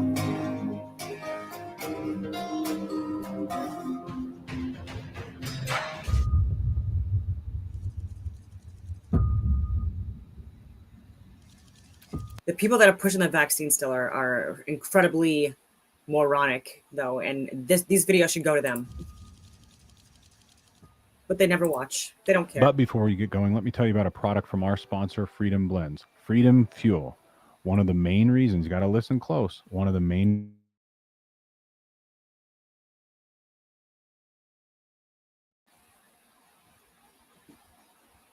Peter McCullough, thank you so much for joining me today. Sure, my pleasure. When I told people that I was going to be talking to you, the very first thing they wanted to say was thank you.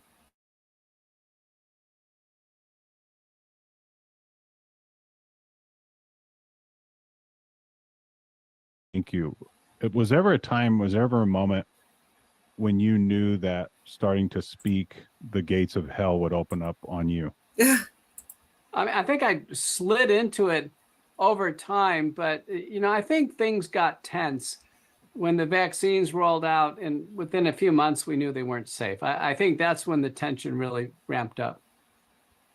It's been such an amazing time, and I've got all of these questions, and I don't. What's the most important message that you have for people right now? What are you up to right now, and what do you want people to know first and foremost? I want people to know that on Friday, January 12th, 2024, the Rasmussen survey came out, and it indicated that 53% of Americans believe the COVID-19 vaccines are causing serious side effects and resulting in large numbers of deaths. 53. That means 47% don't. This is very important. 47% don't. Now, there have been multiple calls to pull the vaccines off the market, the COVID-19 vaccines, for record injuries, disabilities, and deaths. And They've come from the World Council for Health out of the UK, like a WHO-like organization, the Association of American Physicians and Surgeons. I was the first in the United States Senate to call for them to be removed. I just made the call on January 12th, last Friday, in U.S. Congress, the first person in Congress to make the call. Andrew Brigden in the UK Parliament, Malcolm Roberts in the Australian Parliament has made these public calls. And now Florida Surgeon General Joe Ladapo has also called for the vaccines to be pulled off the market. In total, that we now have about 80 lawmakers, two major medical societies, multiple individuals around the world, and of course myself leading the charge for the medical community. The COVID-19 vaccines are not safe for human use. I wouldn't want someone to think, listening to this podcast, it's okay to go out and get another shot. It's not. I was listening to one of your interviews where you were saying a lot of people that felt it in the arm at first, the effects were even more. Can you give a little bit on that? It's true. A paper by Schmeling and colleagues identified about 30% of people who take the vaccine don't even have a sore arm. They don't feel anything, and they never have any side effects. And about just under 70% who take it have some modest side effects. And we're down to 4.2% in the Schmeling paper that really get sick and they have side effects. Our CDC VSafe data, 10 million Americans, I mean, it's a huge data set. The number is 7.7% of people really get sick with the vaccines, like have to go to the emergency room or be hospitalized. So it's under 10%. But the problem is when a huge number of people take the vaccines, that number, let's say it's somewhere between, 4 and 8%, that number turns out to be a large number of individuals now with problems. And we have over 3,400 peer-reviewed papers in the literature. The problems are well acknowledged to be in 4 categories: heart damage, myocarditis, acceleration of atherosclerotic cardiovascular disease, neurologic stroke, both ischemic and hemorrhagic, Guillain-Barré syndrome, small fiber neuropathy, seizures, hearing loss, vision loss, blood clots, hematological, it's the 3rd category. Blood clots, arterial and venous, like we've never seen before, large rubbery blood clots that don't dissolve with blood thinners. And then the 4th area is immunologic, the whole array of immunologic syndromes. People get sick. Recent media host Megyn Kelly announced she's got an autoimmune problem from the vaccine. By the way, we have public figures to represent each one of these. So for instance, myocarditis, we have basketball player Oscar Cabrera Adames. He's a Dominican player. He's played in the European leagues. Doesn't want to take the vaccine, and he's forced to take it. And then he develops myocarditis, has a cardiac arrest while playing in Europe. They resuscitate him. He survives. And then 2 years later, he dies on a treadmill test trying to return to the league. So fatal myocarditis, well recognized. He's an example. Stroke. We've seen all kinds of stroke, a thrombotic stroke in Hailey Bieber, Justin Bieber's wife, Jamie Foxx, somebody I know. Jamie, he knew the vaccines weren't safe. He took it, purportedly had a stroke. All kinds of neurologic problems, including Guillain-Barré syndrome, ascending paralysis. We have another example, a neurologic complication, Dianne Feinstein. She developed neuroinvasive varicella zoster infection almost certainly after taking the vaccines, and invaded her brain and killed her. Justin Bieber developed Ramsay-Hunt syndrome. That's a signature vaccine injury syndrome. Blood clots. Look at Kirk Herbstreit, a college football announcer. He has COVID early on, has long COVID, no reason to take a vaccine. What does he do? He takes a vaccine because he's told he needs to do so, or he thinks it's the only way to get back to work. What happens? He develops blood clots. They shoot to his lungs. Same thing happened to Al Roker, the weatherman. It's just absolutely. It's just not stopping. It's not stopping. It's not stopping. So you can pick every single category and pick public figures where this has happened to. And then that's just the tip of the iceberg. So I was watching another one of your interviews talking about the deaths, or maybe you were testifying of just the deaths that have been reported. What do you think on a global scale, what could possibly be? I saw something. Did you watch the Tucker Carlson interview where they were talking 17 million? Is this something that's a possibility? It's real. Our CDC is verifying 18,000 Americans have died after the vaccine, reported by doctors who think the death is due to the vaccine. They confirm the death certificates. 1,150 of those occur right in the vaccine center or a few hours afterwards. I mean, it's crystal clear. That's underreported probably by 30. That means we're somewhere around 550,000 Americans, approaching 600,000 Americans have lost their life with the vaccine. Worldwide, an analysis by Dennis Rancourt from Montreal, 17 million people losing their lives with the vaccine. Remember, the United States is only 4% of the world's population, so it fits. And it's not just VAERS in the United States. We have an analysis from Columbia, Pantasatos and Seligman, as well as Michigan State, Mark Skidmore. They all agree. The numbers are all concordant. Large numbers of people are losing their lives with the vaccine. I've led the largest autopsy series on this of all the deaths after the vaccine that have gotten autopsies. 73.9% of them, the vaccine is the cause of death or greatly assisted. If it's myocarditis, it's 100%. So I can tell you it's large numbers, 5, 10, 15, no more than 50 deaths should have been pulled off the market. So we're talking, this should have been pulled off the market December of 2020, January of 2021 at the latest. Pfizer concealed 1,223 deaths that they knew about within 90 days.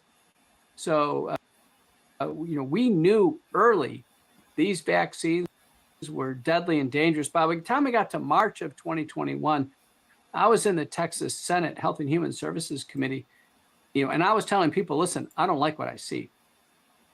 This is to me the only word that I can think of is just pure evil and sinister. Is that do you believe that this could have been planned, or is this a huge accident? I don't know what to tell people, because I just hashtag genocide on most of my posts. But what are your thoughts? I mean, how and why has this not immediately been pulled off? What are your thoughts on that? Yeah, this is a product of nearly 200 years of vaccine ideology, where vaccines have come forward. They're poorly tested. I don't know why We're it's told so to bad. accept them. This one came along. It's brand new genetic technology. It's coding for the lethal part of the virus, the spike protein. There's no way to shut it off. Once it goes in the body, there's no way to get the vaccine out. We're now getting reports of the vaccine itself, the messenger RNA, lasting in the body very long periods of time. We don't know if it's ever destroyed. Spike protein circulating in the bloodstream, for 6 months or longer. People keep taking the shots. They have continually have. And I've shared before, I know I'm being redundant, but I like sharing like the science as well, like not just the science. Like Dr. Peter McCullough is absolutely an expert, but I also like to share things from the companies themselves. So again, this is from 2022, so 2 years ago now. And HIV stands for human immunodeficiency virus. AIDS stands for acquired immunodeficiency syndrome. And these are also things that are transmitted, not possibly, like, I mean, these are the VAERS reported, and they're under different names and umbrellas as well. It's so immune system disorders, 2,428 that were reported. 3 to 5% of vaccine injuries actually reported because there was financial incentive and pressure and blackmailing and bribing and all that stuff. And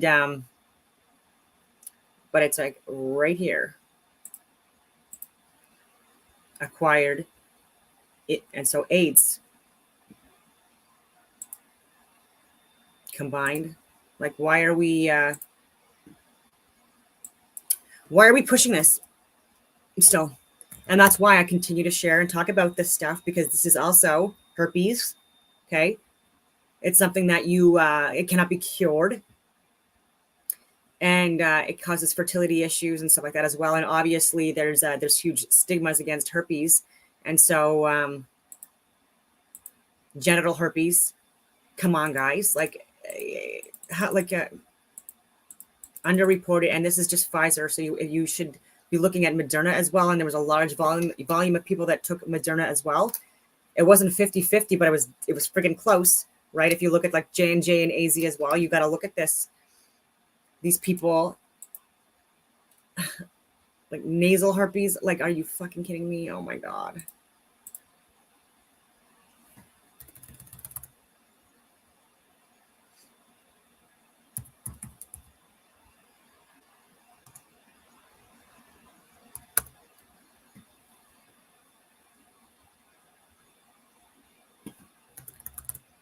There's so many things that you could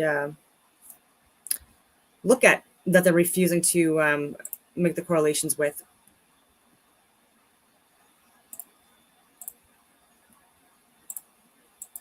That's directly from Pfizer.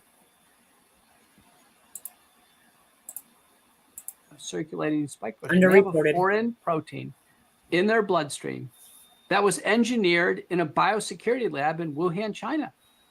And Americans are walking around with this in their bloodstream.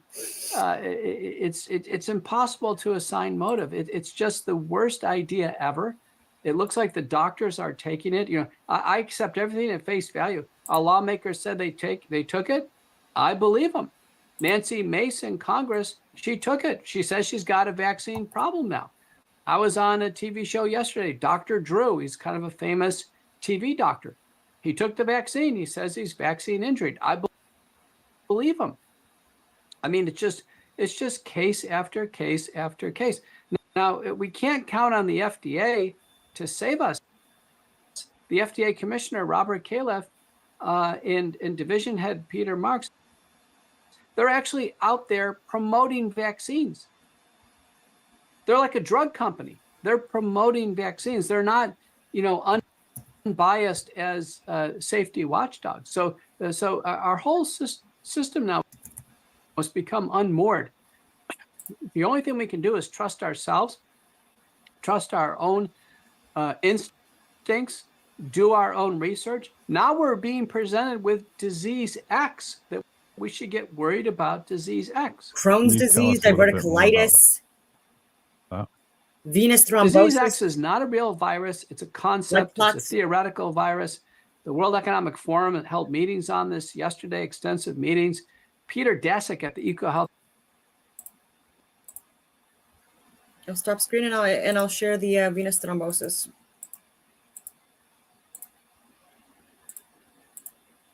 And they call it other names as well, but even cerebral, so like clots all over the friggin' place, but neurological ones as well. And these are just the ones that were reported by Pfizer, locked date as 2022, March, beginning of the year. Thrombosis. Guys, that's a lot. 3 to 5% of actual VAERS reported through Pfizer. And then I'll reiterate, Moderna, all the other ones you need to look at. Pelvic venous thrombosis, visceral. So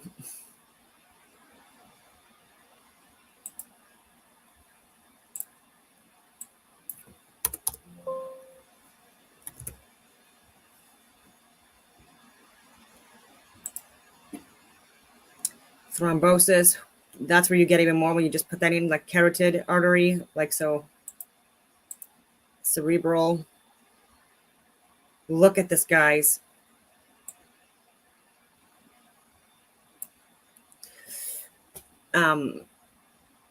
Underreported too. Like that's, I want to reiterate that. And so this is what people even within the Canadian cabinet are walking away from and refusing to respond to emails about. I've even called Bill Blair. I could cold call him now, even though the office is not open, and I would get, a staffer or no answer at all, no follow up, no nothing, and that's why people are frustrated in Canada, and they think we're all idiots because they're all idiots, and that's who they hang out with and talk to. So they're just reinforcing their own biases and ignorance, and they're refusing to acknowledge people like me. But I will say that there's been some positive stuff come out in the last 24 hours, which is good. I really needed this. There is a grad director possibly who's going to be reaching out to me in the next whenever she wants. And from coming out of Ohio, I believe, I want to say.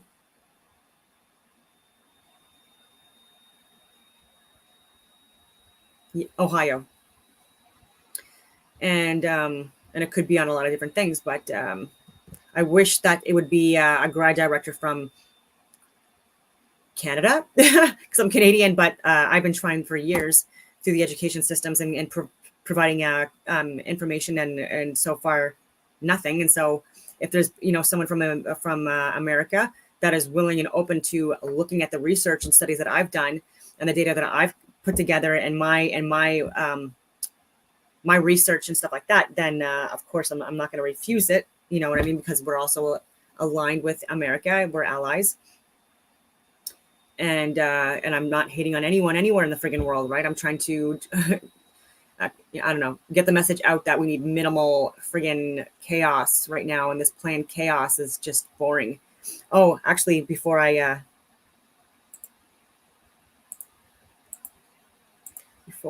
end my rambles. So Jeremy McKenzie, follow his stuff. So reporting on an article saying Canadian military is losing thousands of volunteers to attrition. New figures show regular members who quit Canadian forces outnumbers new recruits by as much as 19% in the past 3 years. And this is because of the wokeism push and wane air, including the vaccine mandates and like tampons in friggin' bathrooms and all this other bullshit. Like men being able to be wear like purple friggin' pink hair. And anyway, it is what it is. But like this is all stuff that's not appealing to actual warriors. Okay, like this DEI push, like we need to stop that and carry on with like friggin' maintaining standards. Anyway, so Jeremy had said we couldn't put 3,000 soldiers together, never mind even a single division, just to disband the CF already. This slow motion execution of a dead horse is painful to watch. He's being sarcastic, but I commented and I said they want Interpol intermil. So my thing is like Interpol meaning interpolice, international police, or international military response. And this is something that they've been talking about for years. I've been talking about for years. So there's already Chinese bases in the US and in Canada, and they want to phase out our militaries by collapsing them internally under the guise of wokeism. Once they are a little more crippled, a false flag event will possibly happen from within. They're trying to do the Civil War thing too with the border stuff and all this stuff with the religious, attacks on like all the attacks on religious churches and stuff like that, religious buildings. I mean, within Canada, like all this push on division by race, creed, skin color, friggin' language, all that stuff. It's part of it. And with like not having the ability to have an appropriate response, they painted the same narrative with the Freedom Convoy, right? When they said that they weren't able to properly or suitably respond to it. Law enforcement, that would be an immediate signature and release of responsibility to the military by signing over a CFAD. It's called CFAAD from the RCMP to the military, and then it would be a military response. And guess what? Like our law enforcement, with this wokeism push, they're also collapsing internally, and they're pushing a woke agenda. That's like they have like corrupted minions that are now acting more like Nazis than actual like real Canadian law enforcement people should and used to act. And I don't want to get on too many tangents, but so collapsing internally. And so the immediate response, like I feel if there was like a false flag event that happened within Canada to get us involved in another friggin' proxy war, justify friggin' things or distract us from the excess deaths and everything that's going on. They're going to put a false flag and then have no choice but to like go through the friggin' hoops legally, make it look like they're going through everything they can. Like, oh, military can't, law enforcement can't respond. Military can't respond. Oh, now we have no choice but to get international involvement. Oh, it just so happens that they're already here. And we already have like military and police stations that are Chinese, for example. So I'm not even just targeting them or singling them out. There are other like agencies involved as well, including those under the guise of philanthropist organizations, NGOs, or corporations working with our security, for our own good. No. And the same thing with the U.S. Like a false flag event. There's already military bases in and around, and they don't care. They don't care. Like, this is why these people are fucking crazy, and they are literally, I don't know, because of who they hang out with. Like, I feel like they honestly think that Canadians are, and the average Canadian, the average American is dumber than them. They really do. Like, the view, the social, like, these people are dumb. And they seriously believe in what they're spewing, which is sad. And Canadian equivalent is the social. It's just such a wokest, oh my god, like an attack on humanity through garbage friggin' TV and propaganda psyops that I don't watch any of that stuff, because every time I do it just frustrates me. And if ever I share any of their stuff, it's usually making fun. DeSantis. Oh my god, lady, you're crazy. So yeah, we're losing people by the numbers, and then they're gonna, and it's by design. And our Canadian leadership is not seeing it at all. They're not seeing it at all. And they're not even seeing that we don't have any international involvement, like in the security and defense industries, or training exercises or anything like that either. Anyways, on that note, sun's coming out. So what can you do? What can we do? Peaceful, obviously, it would be to continue to email and call and write letters and share the data and be peaceful and communicate with each other, loved ones, friends, family, communicate in a peaceful way. And yeah, I don't know, at this point, it's just so fucking annoying. What can we do? Lawyers. Yeah, so that's my angle, and Helen's angle, and countless other people I know. Jeremy McKenzie, and that's punishment as well. That's another way they're punishing us, is making us have to go through the courts and defending bogus charges.